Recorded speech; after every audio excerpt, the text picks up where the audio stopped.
Jets fans! Jets fans, here we are. Here we are. You, me, and all of us, here we are. 0-2. So what do we think? What are you thinking? Number one, I'm glad you're here, okay? That's number one. Because let me tell you, if you're anything like me, well, let me say it this way.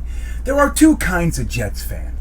Two. That's it. Everything else is a derivative, and they fall into these two categories.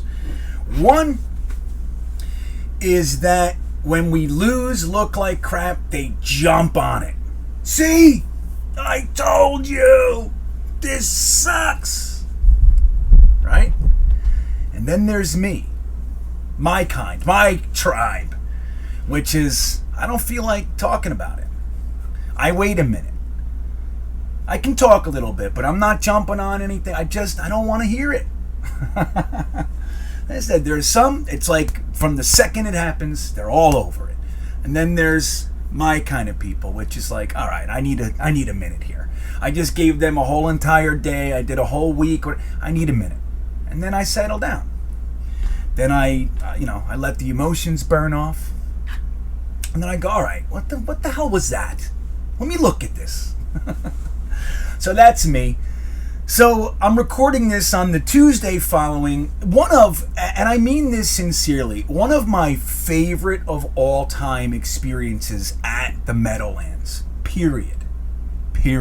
Dude, the Jets fans, the fact that we were 2-14 last year, the fact that we had Adam Gase for 2 years, we had Adam Gase and Mike McCagnon following Todd Bowles, all that led up to yesterday, and we're 0-1 heading into that game.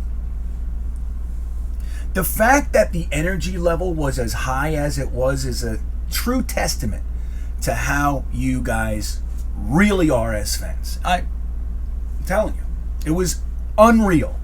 The energy, the Jets chants, everywhere we went, it was like palpable. You could feel it. Hey, Pats Nation, what you gonna do when Zach Wilson runs wild on you? Everywhere we went. Now, as many of you already know, some of you may not, this is the one game that I'm going to get to at the Meadowlands this year. You know, I travel around. I wasn't even supposed to be able to do it. I wasn't even supposed to be able to do this. But plans change. And that's kind of why I do this lifestyle that I do with traveling and riding roller coasters and living in an RV. Because if I change my mind, I want to change my mind. And it gives me that leeway to do that. So my son, we wanted to get him into football. And we were in Michigan. We just turned around and came back. Let's head east. Let's go to Virginia, a nice football state. You know, there's a few states. Florida's a good football state. Texas, obviously. And Virginia's in there. Take high school football very, very seriously. Youth football, very serious. It's not abusive or anything like, what was that, Friday Night Lights? Those coaches, man. Some of those guys are berserk. But, I wanted my son, if he's going to play football, I want him to go to a real program. So we did that. So here we are. We're in Virginia, and he's playing for a team that 3 out of the last 5 years, they were the champions. So that's good. He's learning, right? So the fact that I'm on the East Coast, I was able to head up to the game. Now, we had a few choices of which games and everything, and I thought, home opener. I know a lot of guys are going to be there. And can I be frank? Can I be completely honest with you? Being a Jets fan for as long as I have, I knew this. If I'm going to pick a game, I'm going to pick one that it hasn't, the apple hasn't rotted yet. All right? We were 0-1 already heading into this thing. After a yucky game, quite frankly. All right? So I wanted to go there, and I wanted to know that I could be in a damn good mood. I didn't want to be a half-empty stadium or half Jets fans, half or more of the opposing team. You know how that goes later in the season. It's embarrassing on one level, but even on just a fan perspective, I didn't want to do that. I wanted to have fun. So I picked the home opener, and man, oh man, was it amazing. So from the minute I arrived, number one, they never sent me my friggin' $110 parking pass. So there was that. It's a whole different thing with StubHub. You know how they have their guaranteed resell? You know that certified resale Ticketmaster and StubHub do that stuff now? Well, somebody said, I have a parking pass, I want to sell it on StubHub. StubHub put it out for sale. I bought it, and they never gave it. So there's that. Guaranteed my ass. I'll tell you, man.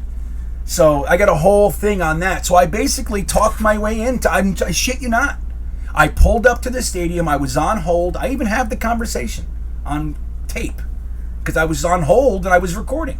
So I'm not going to show you that because I don't want to get anybody in trouble. But I just literally, I said, hey, man, look, I bought a ticket and blah, blah, blah, blah. I never been here. I haven't been to MetLife. I used to come to every Giants game, a Giants Stadium game. And it was early enough. And she said, I showed her that the email that said I did pay for it. And she goes, okay, go ahead. So anyway, we get in there. And then as soon as I pull up, I was there really early, like maybe 8:45, right? 8:45. So I pull in and I see the Gotham City setup. I was able to meet Claudio. Fantastic. What a setup, man. What a setup. I wish I could have hung out there more. My intention was to. But that didn't happen. But I was still able to meet him and still able to see the setup and all that. I pull up into a parking space. And without exaggeration, within 10 seconds, guess who walks right in front of me? It was like, guess what? Guess who? Richie from Jets Media and Jack. Come on. Richie and Jack. I beat my horn at them. I was like, they're right in front of my car. Hey! Like one of those. So they started great. I got to finally meet those two guys. I genuinely love those guys. I think they're amazing. I think if you haven't checked out Jets Media, I'm sure most of you have already, but if you haven't, it's worth a shot, man. It's worth a look because they're good. So I see Ryan next. I talk to him, where are you? He says, I'm here. And we coordinated, and then we got together. I got to see my buddy Ryan. As you guys know, I only met Ryan one time for dinner. We hang out every day, it feels like, for years now. And I never get to see these guys. So I hung out with Ryan, went over to Jetnation, hung out with those guys for a while. Sack Exchange and his brother came over there and hung out. And then Matt O'Leary and his delightful girlfriend, by the way. I don't know, man. I'm going to tell you. I'm not going to name any names, but not every one of your girlfriends is awesome. I'm just going to say that. Okay? You meet some and you're like, O'Leary's? Dude, sweet heart. Just the best. Great energy about her, and she hung out with us all day, man. She's a trooper. True trooper. But anyway, we got to go over there. We hung out with Jetnation for a while, and then we started the trek. Like O'Leary, me, Ryan, Sack Exchange. We just started walking through the place, and let me tell you, man, I had every intention of going and hanging with Gotham City's tailgate. I mean, hell, we paid to get in there, right? And we never made it back until the very end. There was so much going on in the parking lot, and the energy was so high, man. And everywhere we went, there was someone that wanted to chill, wanted to hang out, and we ended up making it all the way over to Fireman Ed's birthday. We made it for Fireman Ed's birthday song. That was great. Got to hang out with him for a little while and sing happy birthday to him. That's great. Happy birthday to you. Happy birthday to you. Got to go meet the Let's Talk Jets guys. I never met them either. You know, Tyson and Primetime and their crew. That was great, man. They're the coolest. And the guy made I forget his name and forgive me, but he made really interesting tailgate food. It was turmeric coriander chicken. Oh, wow. It's fantastic. But man, was it a good day. And let me tell you, the energy was so high. It was through the roof.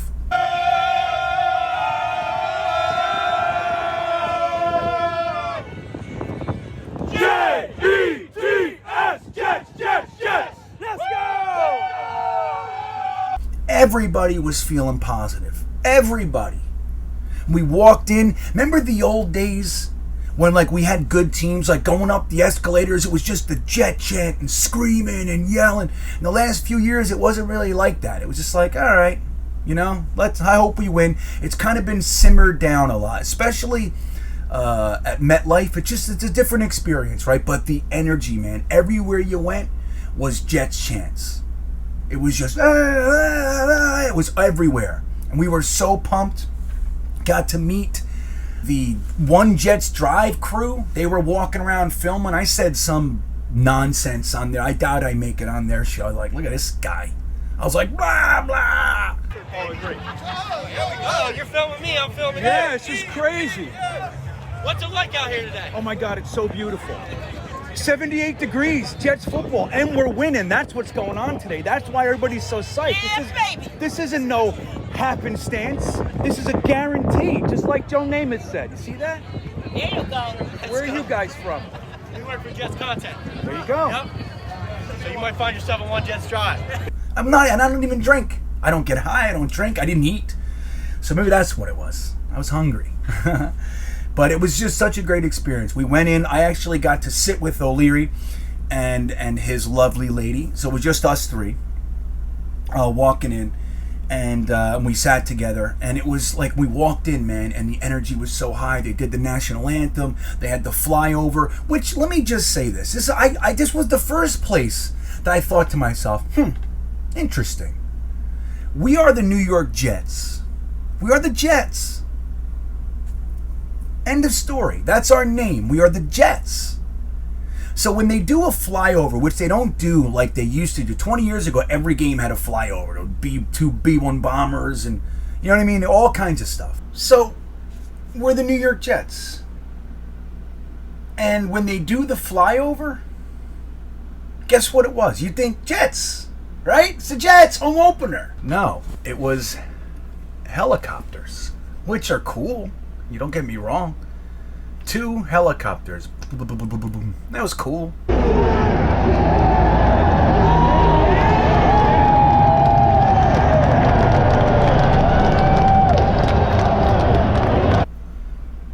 But, you know, I was just my first thought. Like, that's interesting.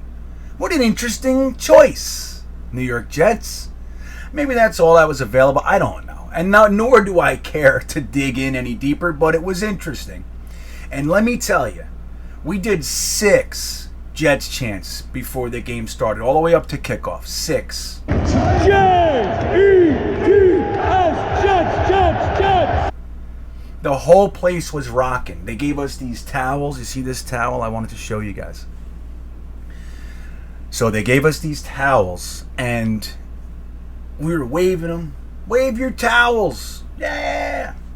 And we're waving our towels. Woohoo. And then the game started.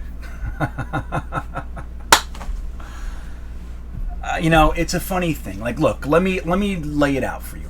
I want you to know, and I'm being sincere, I believe we were going to win this game. Now, I would play games, we're going to blow them out, we're going to kill them 10 seconds, all that stupid stuff, right? It's just having fun. But underneath everything, I thought we were winning this game. I thought the Jets were going to settle down. I liked what I saw from Zach Wilson week 1. Thought he had grit, thought he had fight, and he was able to pull some things together. 2 late scores, all the stuff. You know, we talked.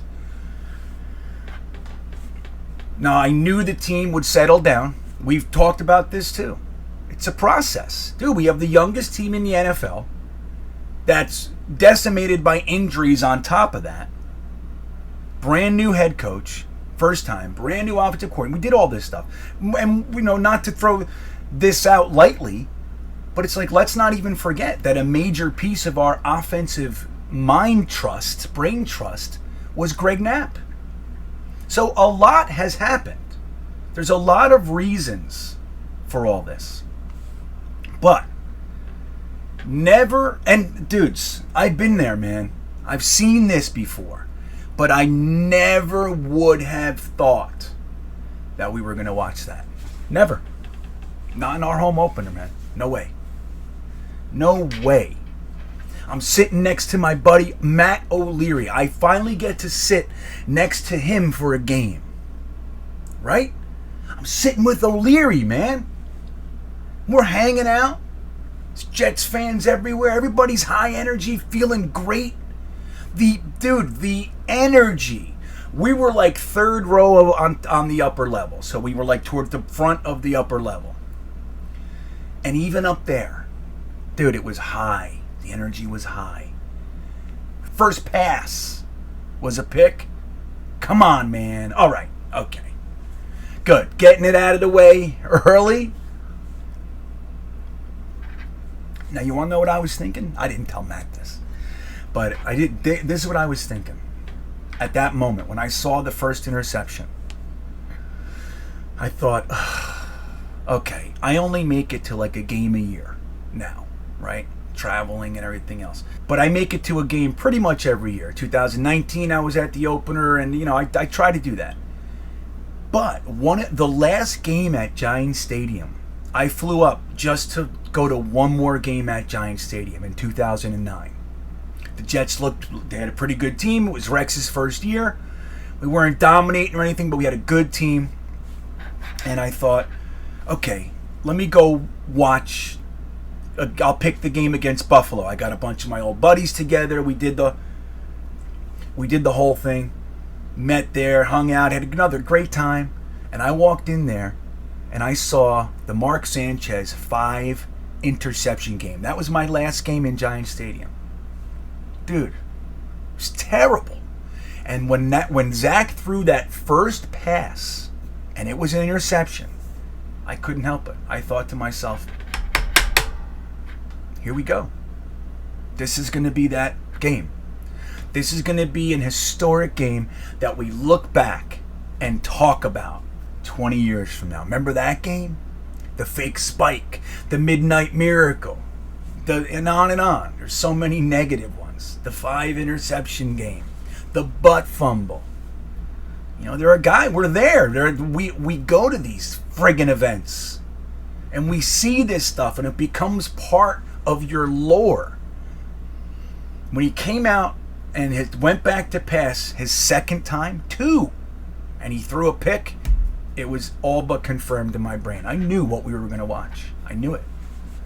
And this is the funny thing. Like, I see younger fans, newer fans in their 20s and stuff like that. They say, why I've seen this conversation a couple times on Twitter and Jetnation and stuff like that. They say, why do older fans always feel like it's necessary to tell you what year they've been a fan since? And it's true. It's an absolutely accurate observation, right? I've been a Jets fan since '82. Oh, I've been a fan since '79. Oh man, I've been a fan since name it. Like, this is what we say, us guys with the grays popping out of your skull, you know, like, doink, doink. Where is this coming from? It's coming from all the damn years watching the Jets. But the reason that we say this is because it's important for you to understand as young bucks that we got you. This is nothing new. This is like what you guys are looking at this like, I can't believe this is real. And us, we're saying, yeah, this is absolutely real. This is not the first time. This has happened before. Now, I don't know if in NFL history, and I should look this up. Somebody let me know in the comments. I don't know if there has ever been a game where the quarterback came out and in his first 2 passes on 2 consecutive drives were interceptions. I don't know if that's ever happened before. I don't. I mean, I imagine it could have, of course. But it might be that. That fake spike game, I was at that one. We didn't even know what the hell we saw. We were in the stands like, that's bullshit. You can't do that. That's illegal. I was waiting for a flag. I swear to you, I was waiting for a flag on the fake spike game. When he went back, the Jets took a play off. We thought, they're just going to do the thing. And poor Aaron Glenn in his rookie year, great cornerback, by the way, currently the defensive coordinator for the Detroit Knee Biters. Okay? I think it was Mark Ingram. Right? Mark Ingram on the Dolphins, a longtime New York Giant. Went down there, played for the Dolphins. And Dan Marino went back. Everybody was just standing around, and he just decided to throw it. Touchdown. That's it. No flag. Believe me, man, it took a minute to clear it out. Everybody was like, what the F was that? You're not allowed to... complaint everywhere. The fans, it was just like this, you know, this sound in the stadium. It's like a low, it's not a boo, but it's like, ooh, that's what was going on.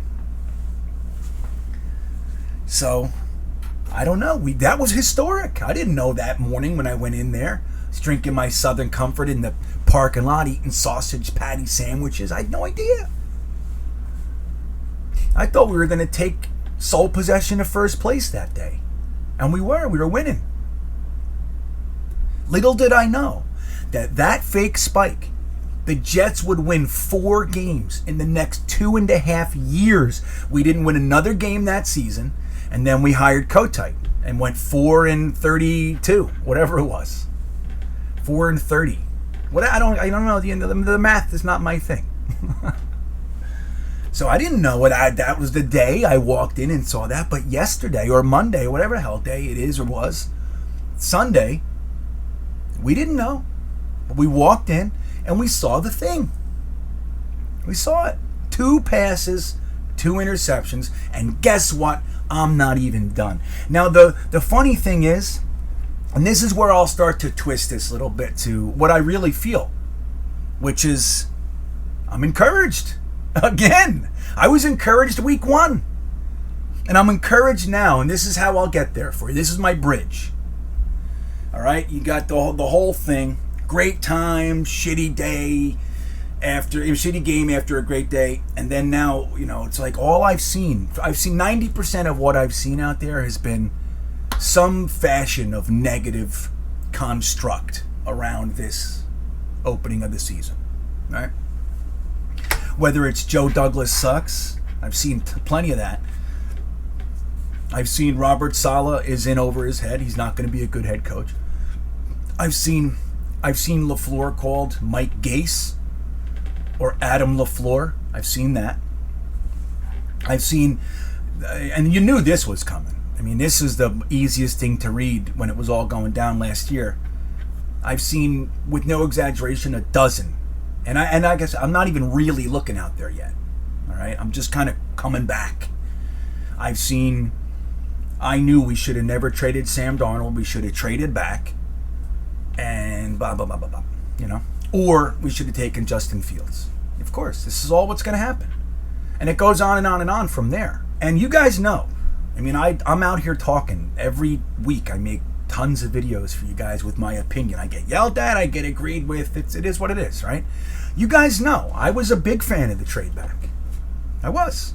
Now, once we traded Sam, I was like, okay, we're picking a quarterback. Now, that said, I was totally fine with Justin Fields or Zach Wilson. I'm not going to revise my version of history. Like, you know what? I just wasn't convinced on either side, but I loved the pick. And I'm not going to change my perspective, my opinion now, 2 games in. I'm not doing it. It's just me. That's me.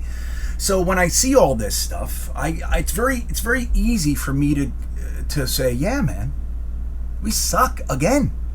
This looks exactly the same as I mean, you could just take any coach. You could take Bruce Coslett and plop him in there yesterday, and it's the same team, the same game. It's the same stuff. Boomer Esiason, Ken O'Brien, Browning Nagel, Bubby Brister. It's the same. It always feels the same. Jets fans are tuned in, especially if you've been around a little while. With all due respect, my young bucks. If you've been around a while, you've seen it. It's the same. It's the same, man. It feels the same. You're like, boom, he throws the pick. Oh, shit. Okay, all right. Settle down. He throws another one, boom. And everybody looks at each other. Who knew? Who knew that this is what? Here we are. Again. But I'm encouraged.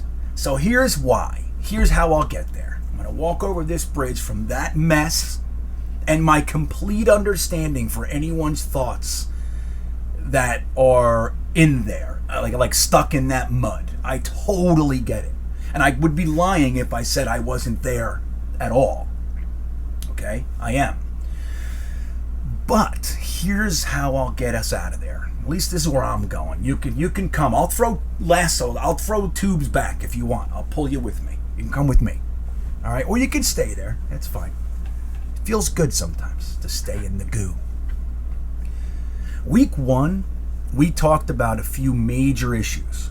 Drops, offensive line. Major issues. No running game. Major. Not what we expected to see. Surprised us how bad it was. But Zach Wilson played well, considering. 6 sacks, got his ass handed to him all over the place, but he still found a way to play well, encouraged us.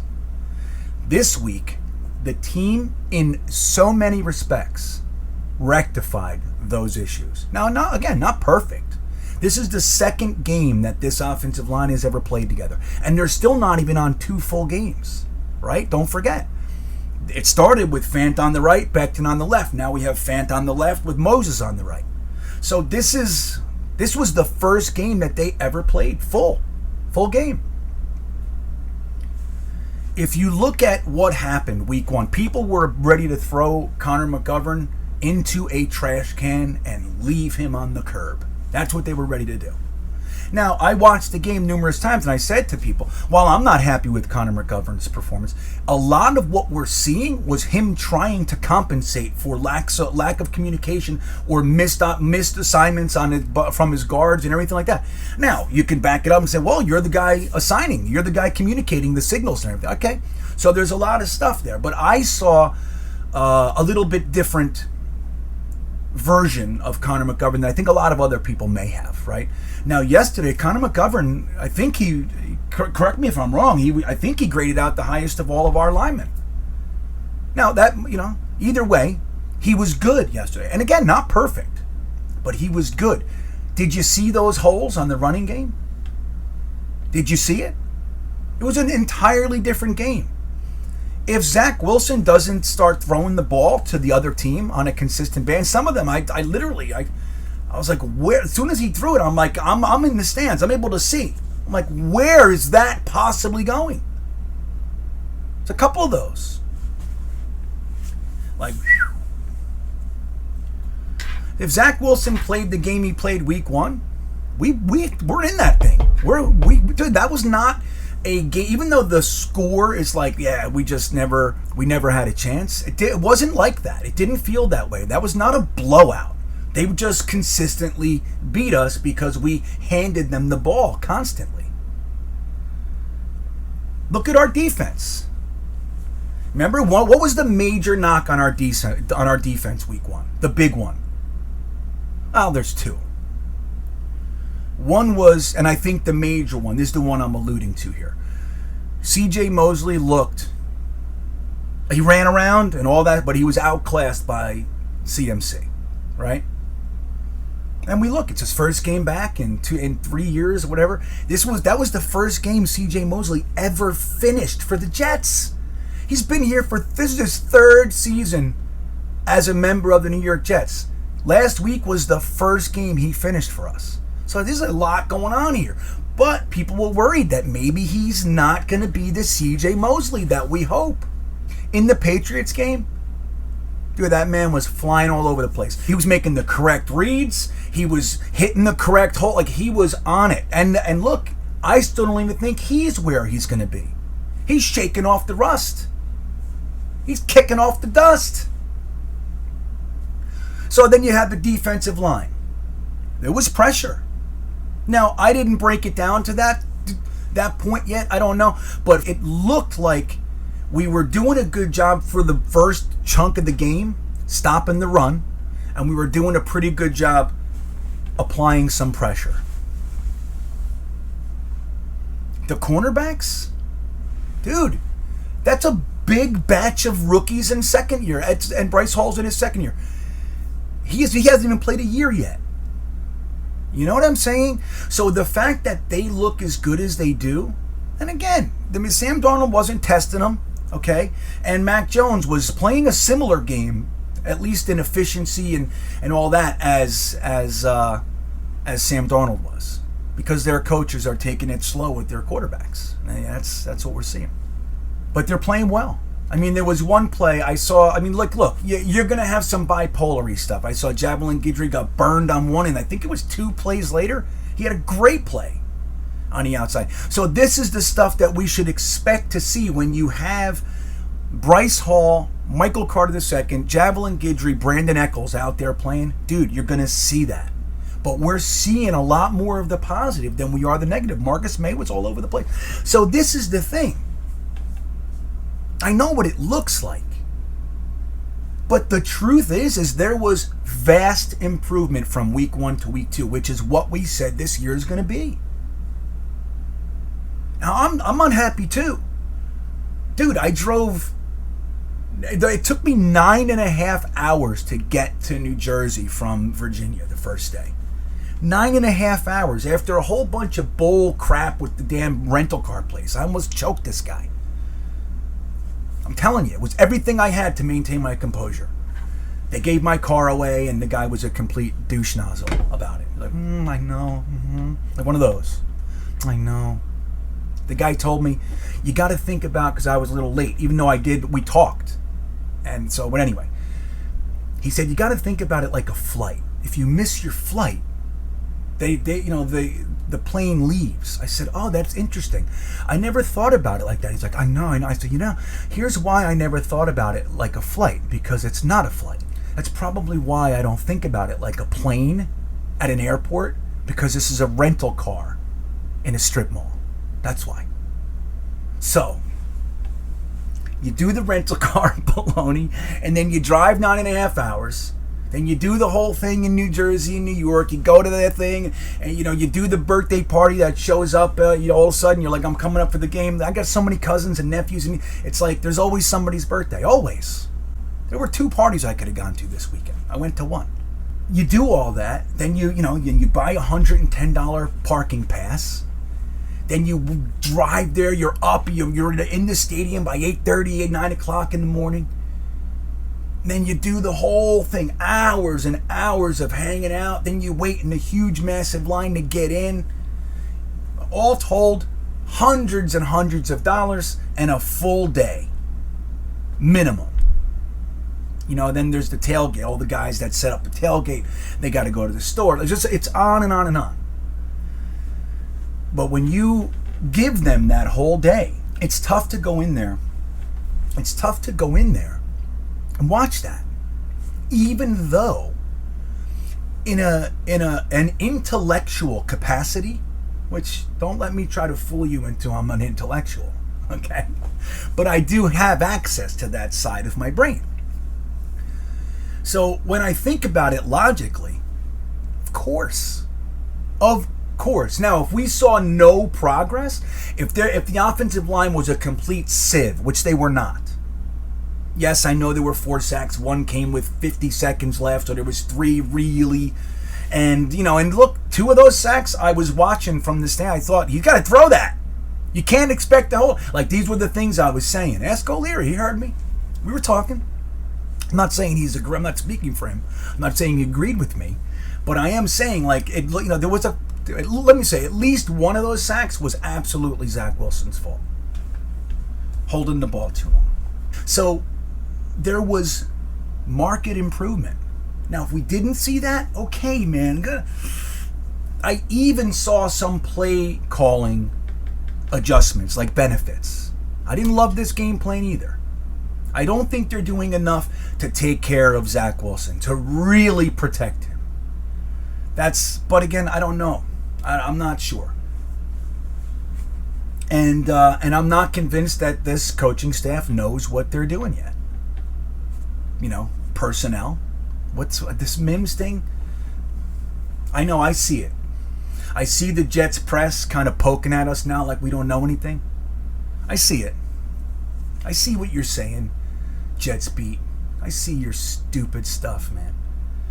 Don't poke at us, okay? We got enough shit going on. I got Patriot fans in the damn stands making fun of us again. Like, it's enough. I don't need it. So, the Denzel Mims thing, they have not given us a clear answer. The idea that he needs to learn 3 positions before he can play, dumb. That's how I see it. Stupid.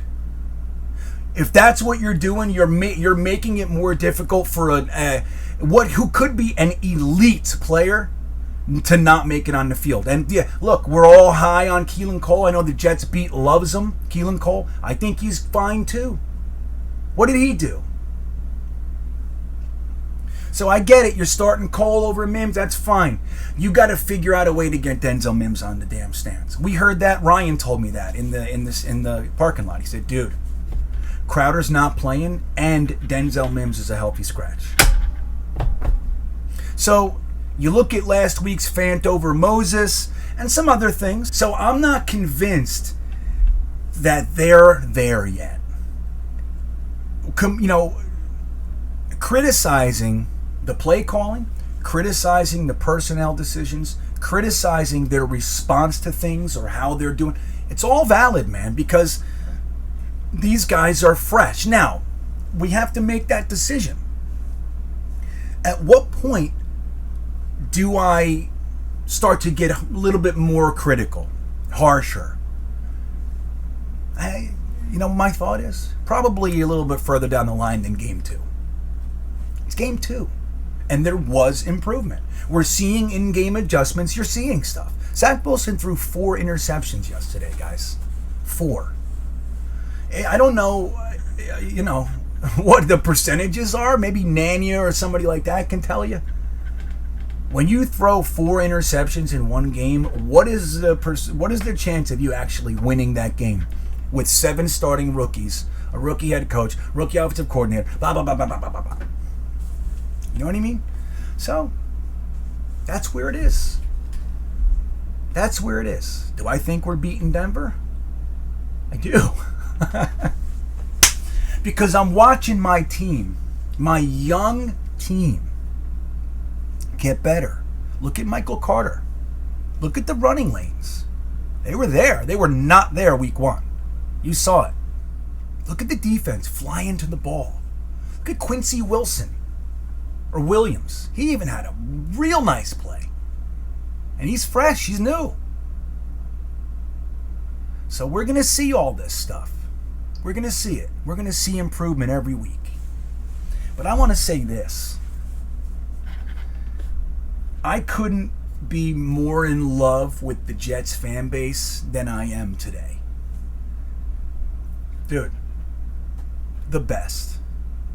And they're getting on us for booing Zach Wilson after his 3rd pick, whatever it was. Dude, screw you. Okay? We'll do what we want to do, number 1. Number 2, he needs to know we're not okay with it. If his skin is so thin that he can't deal with that, then we have bigger problems. And we're all supporting Zach Wilson. You want to check out how we were? Listen to when his name was called when he ran into the stadium. Listen to that.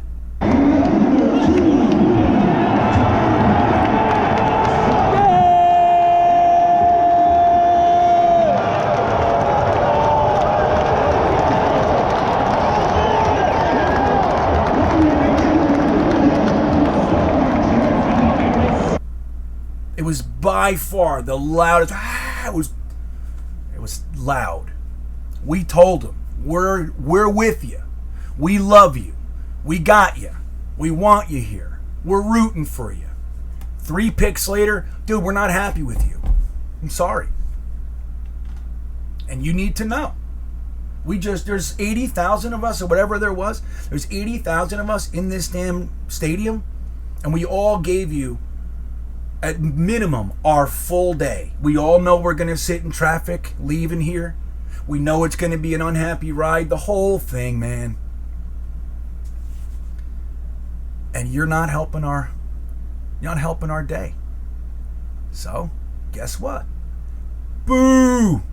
Boo you. Now, I heard people are going to his social media and like blasting him. I think that's way too far. You can't do that.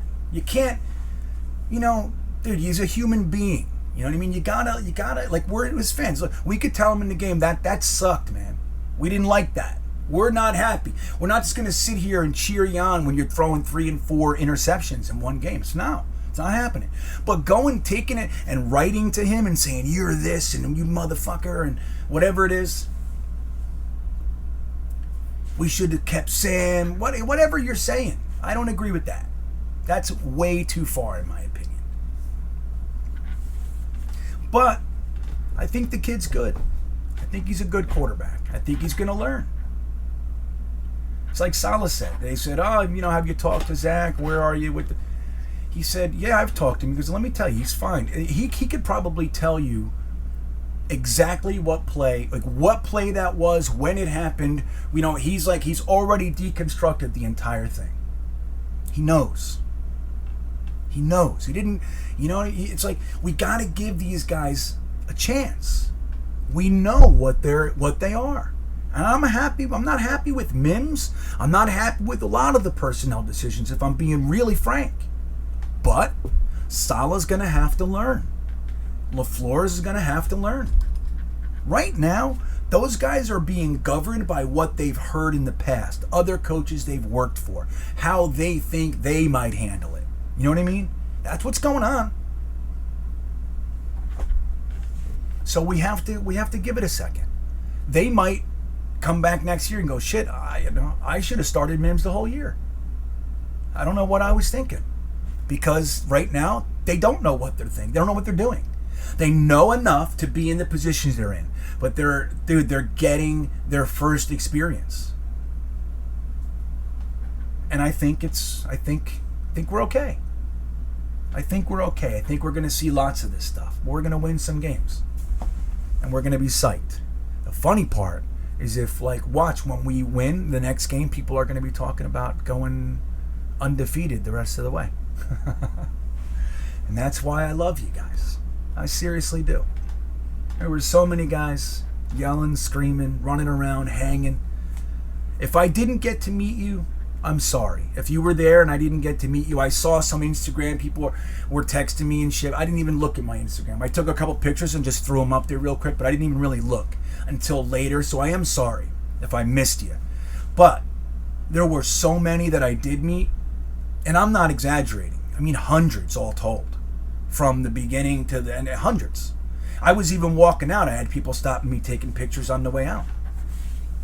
So it was just so cool to get to see you guys. And I love that I met every single one of you that I did meet. I sincerely do. I thought it was great. I thought it was a great time. And I'm sorry that your day went that way.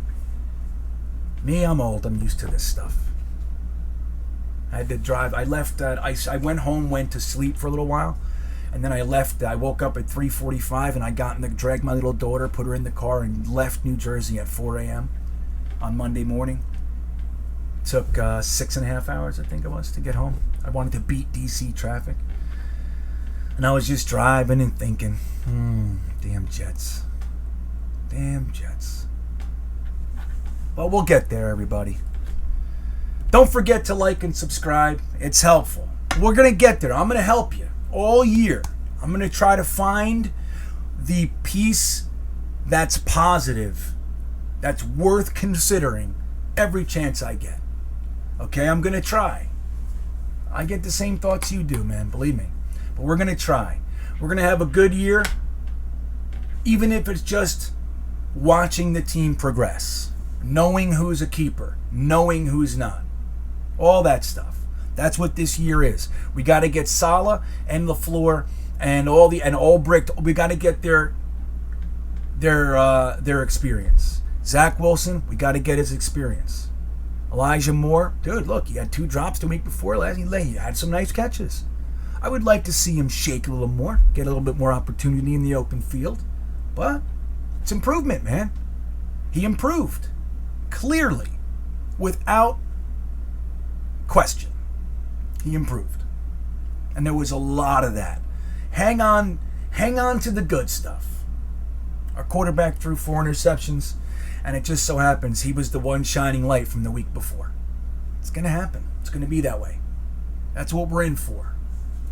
Hey, man, we bought tickets to this train. Don't be upset when the train is going where it said it was going to go. I mean, that's just, where it's our fault for picking, 11-6, or whatever we said. 12-6, I don't know. But guys, thank you for watching. Don't forget, like and subscribe. And don't forget, if you'd like to support me even further, my Patreon information is right in the description of this video, and that I do greatly appreciate that. And also, if you're not getting enough Jets talk, if you need more, There's more for you. Jetnation.com. Guys, thanks for watching. It's okay. We're gonna be fine. Go Jets.